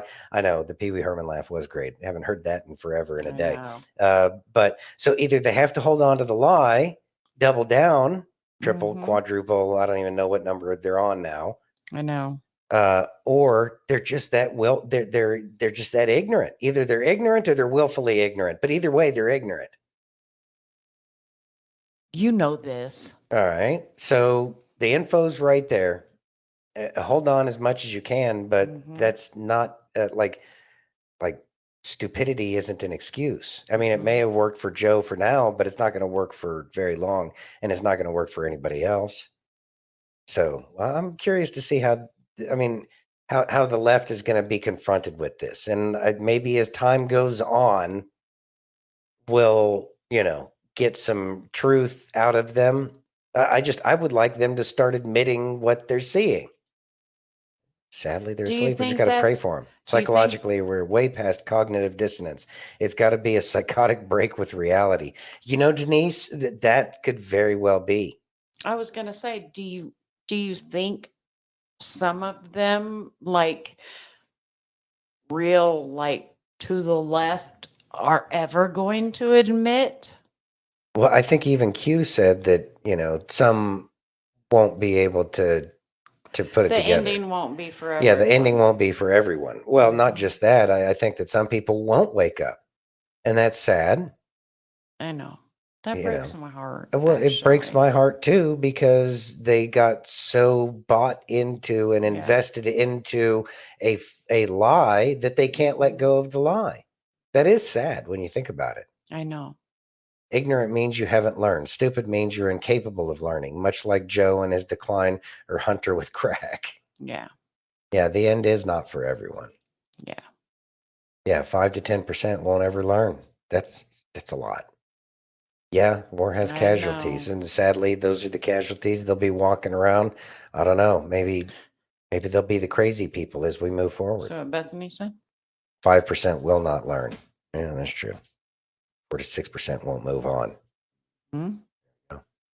Thank God y'all are here. They're amazing, aren't Aren't they? though? The mob is amazing. I love y'all. I know they are so amazing. You ready? Yeah. I have Jeff Foxworthy. What? Yes. I haven't heard of him in forever and a day. You ready? Yeah. It's not what you think. All Hold on. right. Wrong button. Yeah, there it is. Apologize. Really? He said, it's a book of rules, and he picked up his Bible, and there was a trash can there, and he dropped it in there. He said, if it's a book of rules, would that bother you? And one of the guys, the guy in the class that I was scared to death of, big, huge guy named Wayne, got up, walked over, and he pulled that thing out of the trash can, he wiped it off, and he said, don't ever do that again. I said, well, Wayne, if it's a book of rules, why does that bother you so much? And Wayne said, let me tell you a story. He said, when my mother died, he said, I inherited $70,000 from an insurance policy. He said, I'd never had money in my life. He said, and I lost my mind. He said, we started buying crack. I got 2 girlfriends, and we started partying all day long. He said, and when you're partying like that, you don't go to work. So I got fired about a week later. He said, but we didn't care. We had money, and we were partying. He said, 2 months later, I got evicted out of my apartment. He said, so I had my stuff in some suitcases and backpacks. He said, and we just moved to cheap hotels, and we're partying day and night. He said, but as we're moving around, I'm losing my stuff piece by piece. And he said, the only thing that I had from my mother was a Bible that she gave me when I was a little kid. And on the front page on the inside, she had written this love letter to me, telling me about how Jesus was the answer. He said, and as we're bouncing around, I realized I've lost the backpack that had that Bible in it. He said, this goes on for a few more months, and then the money runs out. He said, next day, the 2 girlfriends leave. And now I don't have an apartment. I don't have a job. I've got a crack habit, and I'm on the street. He said, I'm on the street for a year and a half, living on the street, begging people for money. Still got my crack habit. He said, this guy came by one day, and he picked 2 of us, said he needed help with a project. Wayne being a big, strong guy, he picked Wayne and another guy, and he took them to a place about 100 miles away where this guy had bought an old apartment building, 2-story apartment building. He was cleaning it out, and he was going to refurbish it and rent the apartments. So Wayne said, I started on the bottom. My buddy started on the top. He said, I got all my stuff cleaned up, bagged up, put it in the dumpster. He said, I went upstairs to help my buddy, and he was down to the last room. He said, but out in the hall, he had a pile of stuff in the corner. I'm like, dude, you want me to bag that stuff up? And the guy said, well, those are things I found that might be worth something if you want to look through it before we bag it up. And Wayne said he went over there and started looking through the stuff, and he reaches down in the dust and the dirt, and he pulls the book out, and he opens it up, and there's the love letter from his mom. It's his Bible. A year later, year and a half later, and 100 miles away. And he said, I collapsed to the floor and started sobbing. If you put that in a Hollywood movie, nobody would believe it. And he said, I figured if God was going to chase me that hard, I would finally quit running.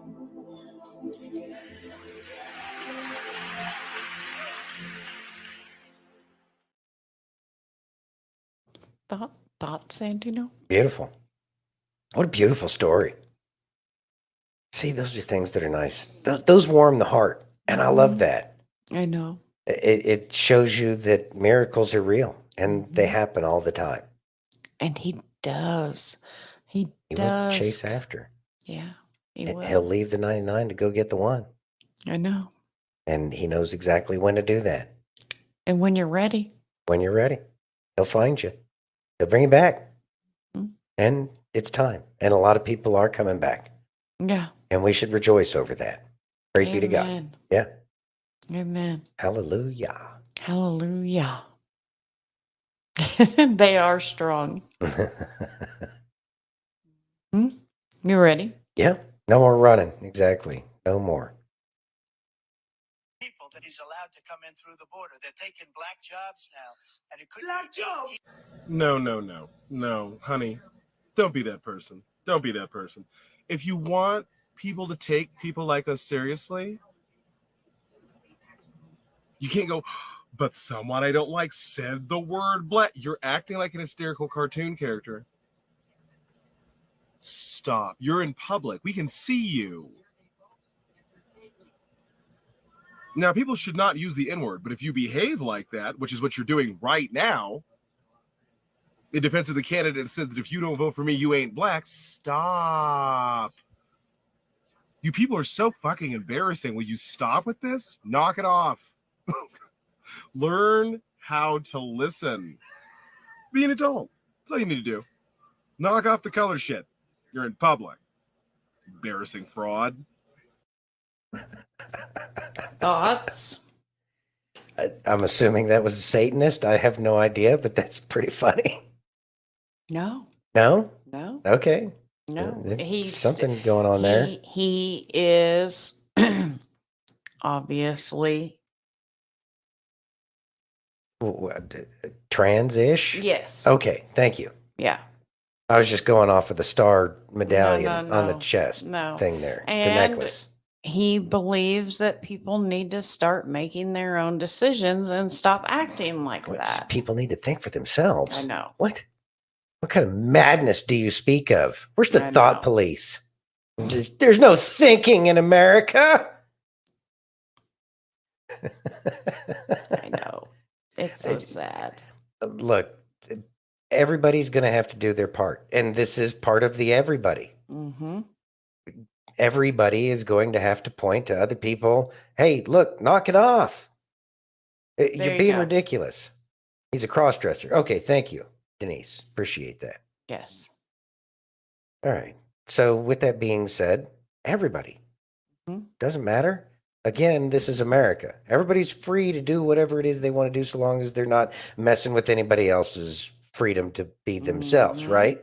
So individual liberty, that is that person's individual liberty, so long as they're not hurting anybody. And the fact that they're like actually being rational and everything says to me that this is somebody that we should be listening to because they're trying to have a rational discussion and they're trying to point out people being irrational. That's nothing wrong in my book with that one. Isn't that what we're supposed to do? That is what we're supposed to do. That's the American way. I know. Just throwing that one out there. So It's very, very interesting. I wish more and more people would remember that you're supposed to think for yourself. Supposed to, yeah. And I've said this so many times. My dad and his best friend, complete opposites when it came to politics. But you know what? They could still have conversations and they still talked about things and they still listened to one another because my dad didn't like everything Republican and my uncle didn't like everything Democratic. But they also knew that nothing was ever going to be perfect. And they didn't yell and scream at each other. They were still best friends. That's what we were. I know. And we're finding our way back there again. Mm-hmm. It's happening. It's happening. Yeah. Yeah. I hope so. Good. It is happening. We're seeing it. Things are good. And the voice of liberty needs people like that to speak up too. Yes. We You are ready? a melting pot. Yes. I got Kelly. All right. All right, you are not going to believe how much this is worth. But first, let me tell you how I got it. You see, before Jesus changed my life, I used to work in the music industry. And in 2007, I was running the main stage on Warped Tour. I mean, check out how cool I was. Y'all been saying I look like Fred Durst. What about Not So Slim Shady over here? Anyway, halfway through the summer, one of my all-time favorite bands was going to join the tour. And I was so excited. Their first day out on tour with us, I made sure I was right on the stage when they started playing. It was incredible. And then they played a brand new song no one had ever heard before. It was like a dream come true. Could it get any better than this? Now, when bands finish playing, most of the time, the stagehands or roadies, tech guys, will give the set list to fans in the front row. And as bad as I wanted a set list with the brand new song on the first day they played it, I knew there was no chance I could get one. But as I'm walking off stage, right next to the stairs is a trash can. And I just happened to notice a crumpled up piece of paper. I stopped and I grabbed it. Do you know what it was? It was the set list for that show. Are you kidding me, man? Not only that, but then I got the whole band to sign it to me. This was a dream come true. Now, before I tell you how much this is worth today, let's look at what this really is. You see, what we have here is a set list from a band autographed by the band members. But before that, it was a crumpled up piece of trash in a trash can. But before that, it was a set list to keep the band in order while they played a show on stage. But before that, it was just a blank piece of paper in a ream of paper, very similar to this. Now, let me ask you a question. How much would you pay for this? Nothing, Kelly. That's just a blank piece of paper. I got like 1 billion of those at home. That's interesting. You see, before I started filming this, I looked up some set lists for sale on eBay, and I found one very similar to this that just sold for $3,000. Can anyone tell me why this paper is worth nothing and this one's worth thousands? I'll tell you why. Because of who created it, whose name is on it, and what someone's willing to pay for it. You see, the truth is you might feel like you have no value, that you're not even worth as much as a piece of trash. But the truth is, there was a time when this was a piece of trash too. But because of who made it, and because of whose name's on it, now it's worth a high price. And so are you. You see, you might have forgotten, God himself created you with a purpose, on purpose, for a purpose. And not only did he create you, but he signed his name on you by making you unique, giving you gifts and talents and abilities. There's no one else like you. Yeah, Kelly, but you don't know what I've done with my life, man. I've wasted it. God doesn't want me. I've messed up too much. You see, if you feel like that today, can I remind you of something? Did you forget the price that was paid for you? You see, the true value of anything is strictly determined by the price someone is willing to pay for it. And my friends, God gave his only son's life for you. If you feel like you have no value today, that you've messed up too many times, you're worthless. Oh, friends, please don't forget, you are worth so much that if you were the only person on this earth, Jesus still would have gave his life just for you. So let me encourage you today. Do not believe one more lie that the devil whispers in your ear, that you have no purpose, no value, no worth. Because the truth is, you are created by the King. His name is signed all over your life, and he spared no expense on you. Keep your head held high today. The King paid a pretty high price to spend time with you. And think about that for a minute. Thoughts, Santino? You, each and every one of you, each and every one of you are important. You have a purpose, you have a reason, and you are loved. And your presence matters. Very much so. And not necessarily on this show. A lot of times people can feel, invisible, but that's not the case. Somebody's always watching. Yeah. Somebody is always in the background looking or whatever. Somebody cares. Somebody, might not have that might not have the knowledge of what to say. Sometimes people can be afraid to say something because they feel like if they say the wrong thing, they could make things worse. Yeah. So we all go through our own little struggles and hardships. I go through that. You know this. Yeah. I do worry that I'm going to say the wrong thing. Exactly. Nobody is invisible. And so recognize that just because things aren't going the way you want at the moment doesn't mean that this moment is forever, and that your moment is still yet to come, and that you have tremendous value. And it may just be a piece of paper without any signatures or anything like that right now, but it doesn't mean it'll always be like that. Amen. Yeah. Know that you have value and that you're loved. And it doesn't have to be through other human beings. Right. We have to find our fulfillment through God, because he is the one that provides everything for us.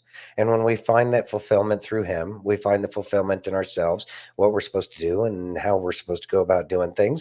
And that make things a little bit better, a little bit easier, a little bit brighter of a day. Every one of you is important. To love yourself. Love yourself. Love God, love yourself. It's kind of the whole thing. Love your neighbor as you love yourself. There it is. Make sure you're loving yourself very, very much. I love me. Not like an egotistical kind of way. Even though I got an ego still, whatever. I'm not going to deny that. But what I'm going to say is I love me. I love the challenges I've been through, even though they have been absolutely 100% an ass whipper my entire life. But they were there to teach me things. But I also recognize that my heart, even though I was doing things the wrong way, my heart was in the right spot. But because I wasn't following God, everything that I did wasn't done in the best manner that it could have been done in. But that was done for me because God loves me. And that's something that we need to remember. That's part of our human nature. It's part of our human trait. So recognize that you need to love yourself too, because after all, you are one of God's creations. And if you don't think that that creation is worth very much, what are you actually telling God? Interesting thought. Just throwing that one out there. Yeah. All right. You ready? I am. Are you? Yes. All right. Let's move on. Let's go. 7 times you should be silent at all costs. Knowing when to stay silent is a powerful skill. Here are 7 times when keeping quiet is crucial. Number 1. During an argument. When emotions are running high, silence can prevent saying something you might regret. Take a moment to cool down before responding. Number 2. When you don't have all the facts. Avoid making assumptions or spreading rumors. Speak only when you are certain of the information you're sharing. Number 3. When someone is confiding in you. Be a good listener. Sometimes people just need someone to listen, not to give advice or opinions. Number 4. In the presence of authority figures. Whether it's at work or in a social setting, it's often wise to listen more than you speak when around bosses or leaders. Number 5. When you're about to criticize someone. Think carefully before offering criticism. Ensure it's constructive and delivered at an appropriate time and manner. Number 6. When you're angry.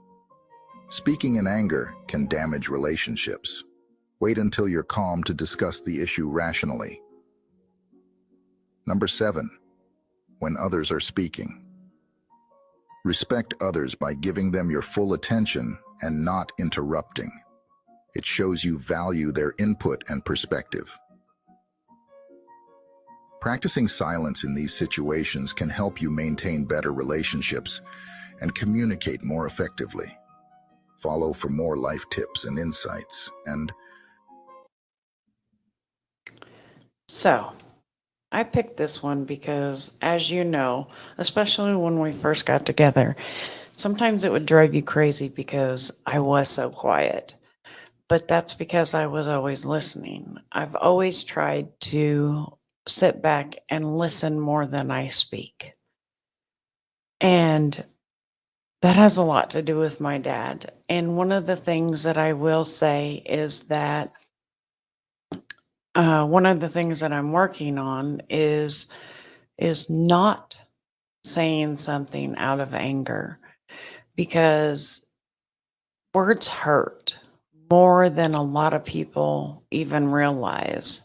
Because as much as, you know, people say, you know, say something out of anger, those words will continue to ring and ring and ring in your ears. I know. I grew up dealing with hurtful words constantly.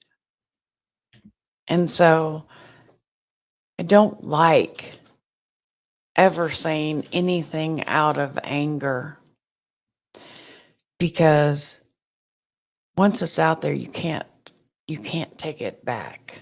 It's going to be out there. And negative is a lot easier for people to believe than the positive. And so when I saw this, I was like, I think this is something that's really important. It's okay if you're in the middle of a conversation and tempers are rising to say, hey, I need a timeout and walk away, or to grab a drink of water and give it a minute. It's okay to, you know, calmly listen, think about something for a little bit, and then talk. It's okay to not always go full diarrhea of the mouth. And that's it. That's it. That's all I got. That's all you got. All right. So Aaron said, words don't hurt me, but they sure as heck tell me where someone stands in their heart. And I think that that's one of the things that are really important. And then, the other one, basically, if you don't have anything nice to say, don't say anything at all. There is that, don't poke the bear. I mean, there's lots of wisdom out there. But we also can't take things personally, because people do lash out. Hurt people hurt people. And so the advice that Kay was given about needing a break, take a break. Take a drink of water. It's something to keep your mouth occupied, and it kind of tempers the flames a little bit, even in an argument. We've noticed that when we've been fussing, you drink some water, it helps cool the fires. And we need to cool that fire. So it's part of that considered life. We're considering everything before we act or speak. It's a difficult process. It's a difficult task, but it's one of the most important ones. And being able to control our tongue, understanding that the power of life and death lies within the power of the tongue. The tongue has the power of life and death. I think is the right way to say that. So if it holds that kind of power, then we should take that seriously. We understand that. It's all a growth process. We're all growing, and things are getting better all the time. And it's looking better and better every day, especially with the way the news has been going lately. And Trump hasn't even been elected yet. What a time to be alive. All right. So everything's going good. That was beautiful. Thank you for sharing that. Absolutely. And don't forget, we will be having a show tomorrow. We are here tomorrow. It'll be a special show. But if you're not here, America. Yeah. If you're not here, we hope you do have an amazing 4th of July with friends and family. But, just remember, we will be here, and we love each and every one of you. We do love each and every one of you. Yep. Hurt people hurt people. Yep. Exactly. Yeah. And that's the world we're trying to fix, so that way people stop being so hurt. Exactly. Anyways, with that being said, we love each and every one of you. We thank you for joining us on Facebook, YouTube, Twitch, X, Rumble, and Pill.net. And if you haven't already, please take a minute and hit that thumbs up button over on Rumble and YouTube. Take that red pill if you're over on Pilled, and smash that heart if you're over on X. It's like a virtual hug, and we love each and every one of you, and we love those hugs. Yes, we do. All right. Thank you, everybody. We'll see you tomorrow. We love you all. Have a great night. God bless, and be safe. Sorry, wrong thing. Wrong buttons.